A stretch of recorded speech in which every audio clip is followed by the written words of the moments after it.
आज हम बात कर रहे हैं उदाहरण के लिए चांद को कॉलोनाइज़ करने की, मार्स को कॉलोनाइज़ करने की।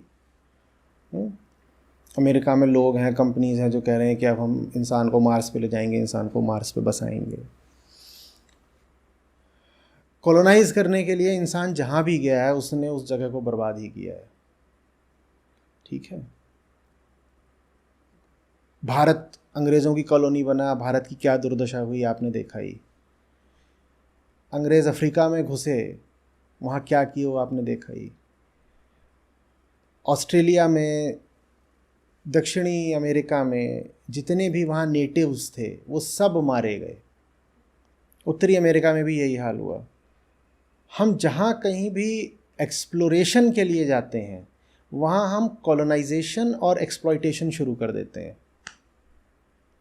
हम जहाँ कहीं भी ये कह के जाते हैं कि साहब हम तो एक्सप्लोरेशन के लिए आ रहे हैं, वहाँ हम करने लग जाते हैं कॉलोनाइजेशन और एक्सप्लॉइटेशन, ठीक है।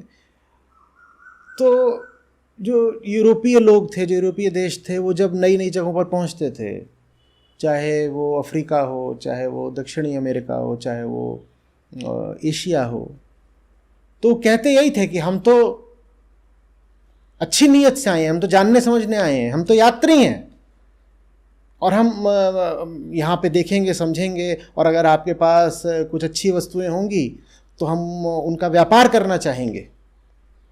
तो कह के तो ऐसे आते हैं हम, लेकिन हम करना क्या शुरू कर देते हैं, फिर हम बर्बादी करना शुरू कर देते हैं। तो हमें इस बात को लेकर सतर्क रहना होगा। चांद को कॉलोनाइज करना बहुत अच्छी बात है, या मार्स को कॉलोनाइज करना ठीक है, लेकिन ये तो बताइए आपने अपनी पृथ्वी का क्या कर रखा है। और पृथ्वी की 800 करोड़ की आबादी, उसमें से कितने लोगों को आप ले जा करके मार्स पर बैठा दोगे। आजकल मार्स की बहुत बातें होती हैं, कितने लोगों को वहाँ बैठा दोगे। वही जो अमीर होंगे वही जा सकते हैं, और बाकियों को यहाँ मरने के लिए छोड़ोगे। इतनी बर्बादी कर दो पृथ्वी की, इतनी बर्बादी कर दो पृथ्वी की कि पृथ्वी रहने लायक ना बचे, और फिर जो चंद गिने चुने अमीर लोग हैं उनको कहो कि आओ ह्यूमन रेस को बचाने के लिए हम आपको दूसरे ग्रहों उपग्रहों पर ले चलते हैं। ये कैसी दुष्टता है ना। तो ज्ञान का सही उपयोग तभी हो सकता है जब जो ज्ञान अर्जित करने वाला है वो सही नीयत से काम कर रहा हो, नहीं तो ज्ञान बड़ी ख़तरनाक चीज़ हो जाती है, बहुत ख़तरनाक चीज़ हो जाती है। अभी कुछ दिन पहले वो ओपेनहाइमर पे किसी ने सवाल पूछा था, फिल्म आई थी, तो आपने क्या करा, आपने जो एटम है, जो अणु है, उसके नाभिक में जा कर के उसके रहस्य सब निकाल लिए, और उससे क्या करा आपने, उससे आपने जा कर के लाखों लोगों को मार डाला। ज्ञान बहुत घातक हो जाता है अगर गलत हाथों में पड़ जाए तो। अगर आप अपने महाकाव्यों की ओर जाएंगे तो रावण महाज्ञानी था, लेकिन उसका वो ज्ञान जो है पूरे विश्व के लिए घातक सिद्ध हो रहा था। तो ज्ञान तो अच्छी बात है, बहुत अच्छी बात है कि मानवता ज्ञान अर्जित कर रही है, और आज ह्यूमैनिटी के पास जितना ज्ञान है, नॉलेज है, उसका तो 1% भी अतीत में कभी नहीं रहा, लेकिन हमने उसका इस्तेमाल अपने आप को बर्बाद करने के लिए खूब करा है। अच्छे कामों के लिए भी करा है, उदाहरण के लिए हमने दवाइयाँ बना दी हैं, सूचना प्रौद्योगिकी का विस्तार देख लीजिए आप, और ट्रांसपोर्टेशन ज़्यादा आसान हो गया है, टेक्नोलॉजिकल, हाँ, गरीबी घटी है, अन्न का उत्पादन बढ़ा है, ये सब बातें हुई हैं। लेकिन इन सब बातों के साथ साथ हमने अपने आप को आज विनाश की कगार पर भी तो खड़ा कर लिया है। दुनिया में इस वक्त इतने नाभिकीय अस्त्र हैं, न्यूक्लियर वेपन्स हैं, कि उनसे पृथ्वी को एक नहीं सैकड़ों बार ख़त्म किया जा सकता है, शायद हज़ारों बार। आप लोग गूगल कर लीजिएगा जो सही नंबर हो। पृथ्वी को एक बार ख़त्म करना ही पर्याप्त होगा ना, ख़त्म हो गई तो हो गई। हमने इतने बम इकट्ठा कर लिए हैं कि उससे पृथ्वी को सैकड़ों हज़ारों बार समाप्त किया जा सकता है। ये हमारे ज्ञान का नतीजा है। हम जितना पर कैपिटा कंजम्पशन कर रहे हैं उसको पूरा करने के लिए हमें कम से कम 10 पृथ्वियाँ चाहिए, और ये मैं वर्तमान दर की बात कर रहा हूँ, वर्तमान दर जो विश्व का औसत है। लेकिन हम उस औसत पे रहना भी नहीं चाहते। आज विश्व का प्रत्येक नागरिक चाहता है कि अमेरिका पहुंच जाए, और जितना एक आम अमेरिकन कंज्यूम करता है इतना ही वो भी करे। जितना एक आम अमेरिकन कंज्यूम करता है इतना विश्व का अगर प्रत्येक व्यक्ति करने लग गया तो दर्जनों पृथ्वियाँ चाहिए हमको। और तब भी पूरी नहीं पड़ेंगी।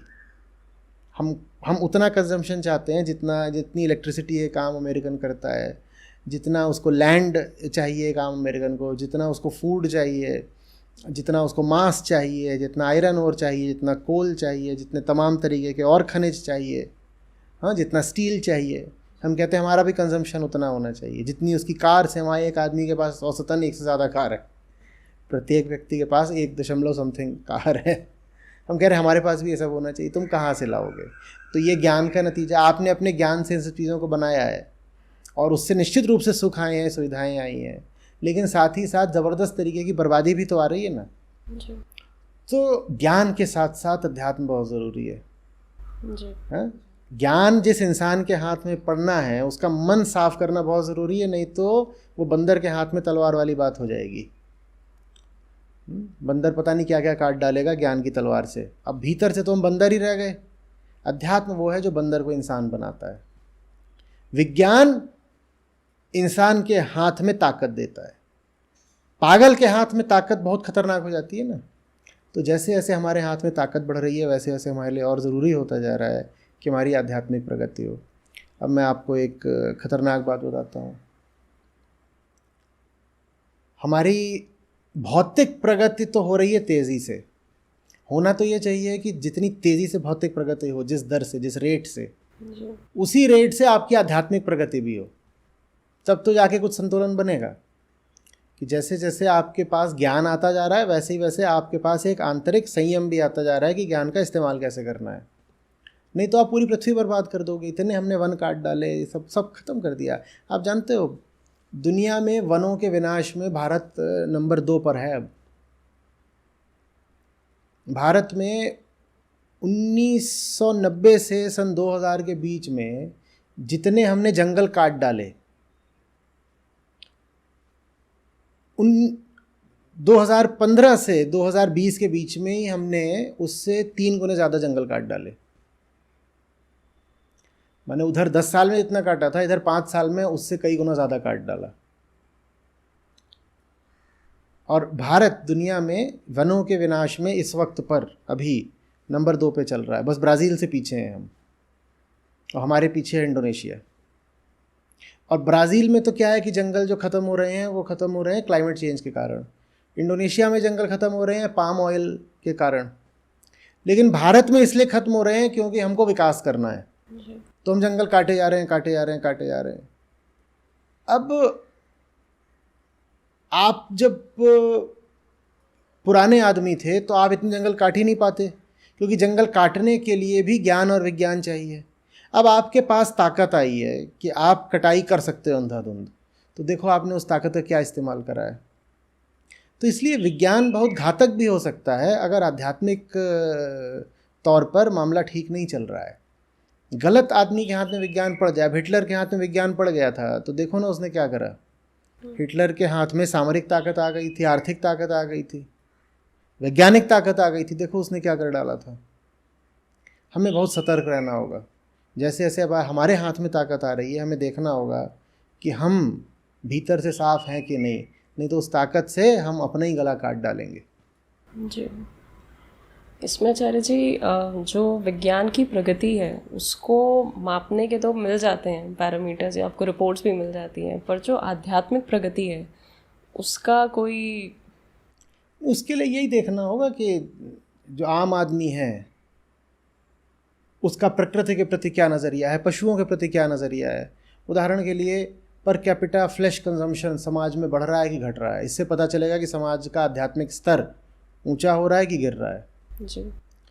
आप ये पाओ कि आम आदमी और ज़्यादा मांस खाता जा रहा है, तो इसका मतलब है कि समाज आध्यात्मिक तल पर नीचे ही नीचे गिरता जा रहा है। समझ में आ रही बात। आप पाओ कि वनों का विनाश हो रहा है, आप पाओ कि एक दूसरे के प्रति असहिष्णुता और संदेह और द्वेष का ही माहौल बढ़ता जा रहा है। आप पाओ कि हर व्यक्ति दूसरे व्यक्ति को शोषण की नज़र से देख रहा है। आप पाओ कि समाज में स्त्री और पुरुष एक दूसरे को देह की तरह ही देख रहे हैं। तो ये सब इस बात के सूचक हैं कि समाज में अध्यात्म का स्तर गिरता जा रहा है। इसी तरह से आप पाओ कि समाज में धर्म के नाम पर पाखंड और अंधविश्वास ही ज़बरदस्त फैल रहा है। जी। भीड़ पे भीड़ जमा हो रही है, तो इसका मतलब है अध्यात्म का स्तर खूब गिर चुका है। तो ये सब इंडिकेटर्स, सूचक होते हैं।